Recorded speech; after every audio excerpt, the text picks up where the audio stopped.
Welcome to the Shalu's classes. चला आज आपण बघूया मराठी महिने आणि सण, त्यांचे सण. ओके, त्या महिन्यामध्ये कोणते कोणते सण येतात हे आपण आज बघणार आहोत. चला, पहिला महिना आहे चैत्र. चैत्र महिन्यामध्ये कोणता सण येतो? गुढीपाडवा. मराठी नवीन वर्षाची सुरुवात गुढीपाडवा या सणाने होते. या दिवशी सर्व लोक आपापल्या घरी गुढी उभी करून नवीन वर्षाची सुरुवात करतात. पहिला महिना कोणता? चैत्र. आता बघूया दुसरा महिना. दुसरा महिना आहे वैशाख. सण कोणता येतो? अक्षय तृतीया. वैशाख महिन्याला पीक कापणीचा म्हणजे सीझन ऑफ क्रॉप हार्वेस्टिंगचा महिना म्हणून देखील ओळखले जाते, कारण या महिन्यामध्ये शेतकरी शेतातील नवीन पीक काढतात. अक्षय तृतीयाचा हा सण देखील वैशाखातच येतो आणि सोने खरेदीसाठी, शुभ कार्यासाठी हा सण अत्यंत महत्वाचा मुहूर्त मानला जातो. कोणता सण आहे दुसरा? वैशाख. आता बघूया तिसरा महिना. तिसरा महिना आहे ज्येष्ठ. याच्यामध्ये सण कोणता येतो? वटपौर्णिमा.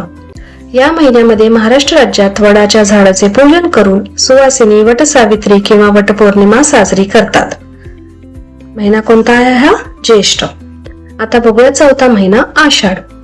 या महिन्यामध्ये काय येतं? आषाढी एकादशी आणि गुरुपौर्णिमा.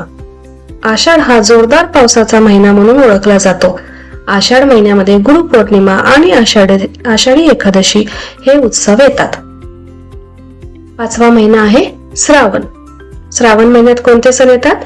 नागपंचमी, रक्षाबंधन, गोकुळ अष्टमी म्हणजेच कृष्ण जन्माष्टमी. रिमझिम पावसाचा आणि ऊन वार पावसाच्या खेळाचा श्रावण म्हणजे सणांचा महिना. या महिन्यामध्ये नागपंचमी, नारळी पौर्णिमा म्हणजेच रक्षाबंधन, श्रीकृष्ण जयंती आणि गोपाळकाला पोळा असे अनेक सण साजरे केले जातात. महाराष्ट्रात श्रावणी सोमवारी शंकराची पूजा केली जाते, तर श्रावणातील मंगळवारी मंगळागौर साजरी केली जाते. सहावा महिना आहे भाद्रपद. भाद्रपद महिन्यात कोणता सण येतो? गणेश चतुर्थी. या महिन्यात गणेशोत्सव साजरा केला जातो. सर्वांच्या घरी लाडक्या गणपती बाप्पांचे गणेश चतुर्थीला आगमन होते आणि 10 दिवसांचा उत्सव, गणपतीची पूजा, आरत्या, सजावट, मोदक या सगळ्यांसह हा सण अतिशय उत्साहाने पार पडतो. नंतर आहे सातवा महिना अश्विन महिना. या महिन्यामध्ये नवरात्र, दसरा, दिवाळी हे सण येतात. पहिल्याच दिवशी घटस्थापनेपासून नवरात्राची सुरुवात होते. महिन्याच्या 10व्या तिथीला दसरा किंवा विजयादशमी हा महत्वाचा सण असतो. त्यानंतर कोजागिरी पौर्णिमा. महिन्याच्या शेवटी सर्वांच्या आवडीची दिवाळी. हिंदू धर्मामध्ये साजरा होणारा सर्वात मोठा सण दिवाळी आहे.